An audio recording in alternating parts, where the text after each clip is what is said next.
All right, hello and welcome to the first lecture for the 156 Mobile Web Development Android class for the spring 2016 semester at Blackhawk Technical College. This is going to be interesting because although I've been reading the book, I'm going to be learning Android Studio along with you.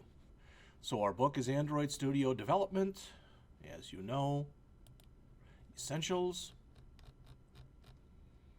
2015, so it's relatively new.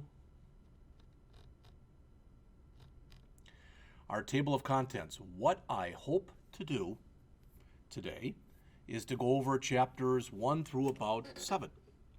And then tomorrow to go through about 8 through 15 and eventually get through about the first 30 chapters of the 58 chapter book by the time you come back from break. We'll see how that works. But for now, the introduction, which is very short, setting up an Android Studio development environment. I'm not going to spend much time on that because John has done a very nice job of setting stuff up for us. Creating an example Android app in Android Studio, we're going to do that. A tour of the Android Studio user interface, we're going to do that. Creating an Android virtual device AVD in Android Studio, we're going to do that. Testing Android Studio apps on a physical device. We'll see how far I get today, but maybe do that.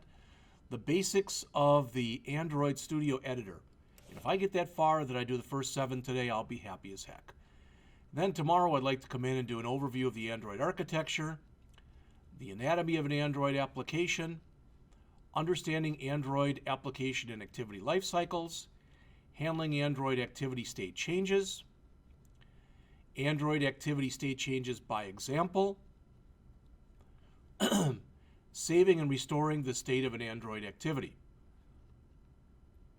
And finally, understanding Android views, view groups, and layouts. If I get to that point, that would be great. That would mean that the next day I would do 15 through whatever it is, 23 or 24, and you get the idea. But my goal is, and again, whether I meet that goal remains to be seen, but I'd like to get through about the first 30 chapters by the time you come back from break. Okay? We're still going to go over the chapters as a class, but this way, now I've got time to sit there and do this, learn this, etc., and not have to worry about questions. Not that I worry about them, but you get the idea. Be able to really take our time. So chapter 1, the introduction. As it says, the goal of this book, basically, for lack of better words, the goal of this book is to teach you Android. All right, using the Android Studio IDE. Last semester, you used Eclipse, no more. All right, so as it says, it begins with the basics. The book outlines the steps necessary to set up an Android development and testing environment. Most of that has been set up for us already. The thing that's nice is if you decide you want to download all this stuff on your own machine and you don't want to use the virtual desktop, you've now got all the information that you need. All right? So most of the stuff today will be an overview of Android Studio. And most of the stuff today and tomorrow, because that's about the first 10 to 15 chapters of the book. There's chapters that cover a lot of other things, all the way through submitting apps to the Google Play Developer Console. They're also going to talk about the Gradle build configuration. All right? So most of the stuff that's in here, I'm not very familiar with. So it's going to be interesting for all of us, for lack of better words. All right, the code samples should already be out there on the system. So if we take a look, and we go out here, you know the drill by now, we go out here to the P drive, CIS, 152, 156, Android, Spring 2016. There's the source code. All right. For whatever reason, the author didn't put them in. He put them in alphabetically. He didn't put them in by what chapter they're in. We've also got here the syllabus. Probably should have another lecture where I go over that, so I'll do that also. The book URL. I'm not even sure what that is, but I'm going to leave it there anyway. Some articles I found over time regarding Android. Final ebook. Don't even know what that is. but you know there's a bunch of stuff in here for Android. Okay? And here's a series of articles on Android. All right. So even though we had Android last semester, we're kind of going through this as though we've had virtually no Android experience. And I know we've had no Android Studio experience. All right. So you've already got the code samples. The ebook, we'll talk about that the first day of class, but you can get it for free. That's what I did, was I emailed them at ebook frenzy. I bought this book, and I did buy it. I didn't get it from the bookstore. I bought it with my own money. I bought it on Amazon, and I gave them a copy of the email from when I bought it on Amazon, and they sent me back a link to a PDF copy, and that's what I'm using in class. All right. Now that's it for chapter 1, and since it's such a short chapter, let's also go over the syllabus. Typical Jeff Scott syllabus.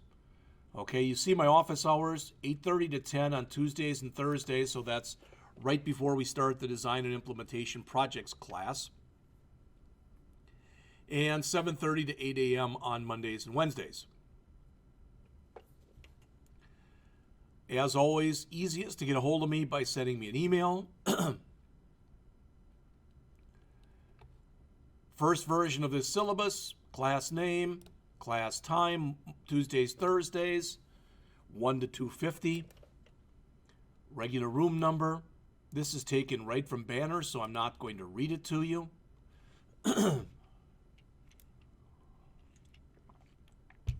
I don't even think that's right. I think that the prerequisite for this class, I thought, was 152, 145, the Advanced Java Programming class. So I'll have to go in there and look at that. All right, here's the book information we've already talked about. I don't have a clue as to how many assignments we're going to have. All right, but as long as I'm here, I'm going to change a couple things quickly.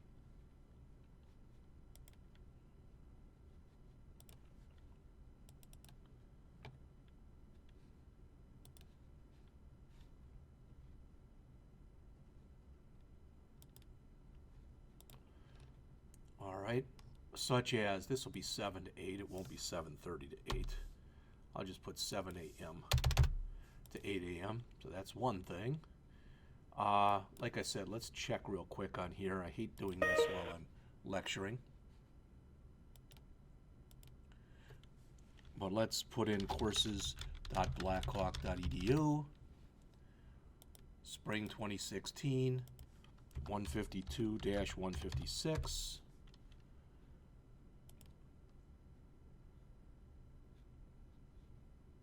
Doesn't even say anything about prereqs, but I'm going to say 152, 145, Advanced Java Programming.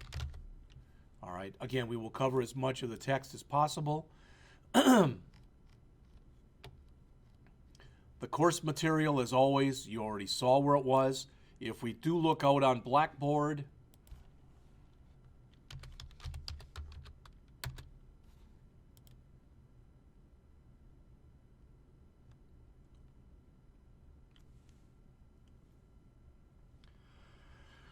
most of you who are in this class are also in the iOS class, so I want to quickly show you both of those if this comes up.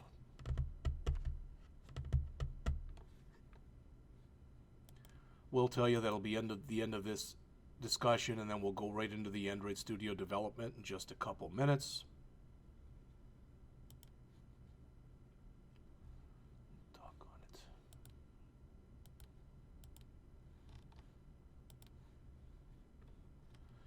I don't know about you, but sometimes this gets hung for me. This appears to be one of those times. All right. I will mention that in Chapter 2, in fact, we can go over Chapter 2 also. So this can be the intro in Chapters 1 and 2, because most of the material in Chapter 2 here I'm not going to cover. All right, they do mention the first step is to configure the computer system to hold Android. So it tells what you need to run Android, what kind of a machine. They tell you how to install the JDK. Notice for the purposes of Android development, you must install the JDK. They show you how to do it in Windows. They show you how to do it for the Mac and for Linux. They show you how to download Android Studio. And that's on page 6 in the book. They show the Windows download on page 7, right here. And for the Mac and for Linux, they show you the Android Studio setup wizard in your book on page 9. But let's go to the stuff that's going to start to matter more, because all this stuff should be done for us.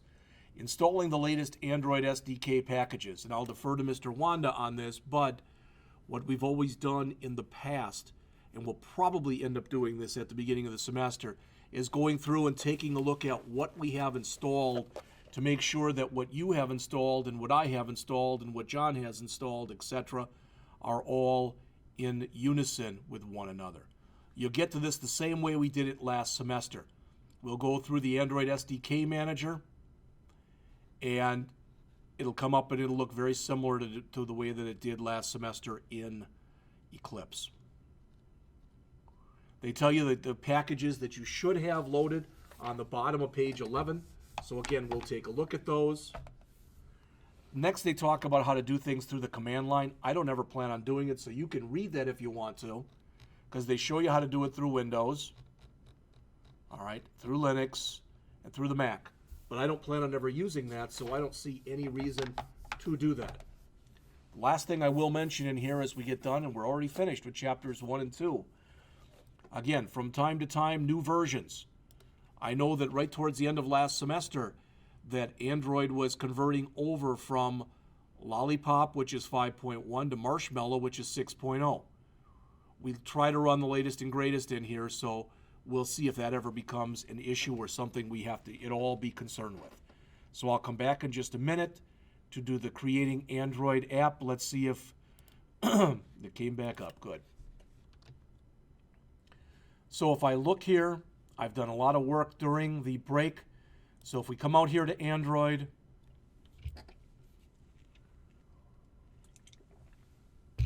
you see that the syllabus is out here. Course evaluation is also out here. Of course, this is where to go for the videos. So as I do them, the one I'm doing right now, etc., they'll be out there. The book source is right there. There are no PowerPoints. Any in-class work we do, as always, will be here. Homework will be here.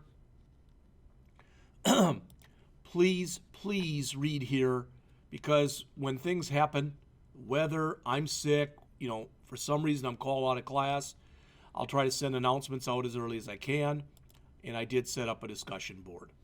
So the only other thing I need to do, which I didn't do previously, is to go back again to the syllabus, because in all of my classes, other than the online ones, that's going to be 80-20 this semester.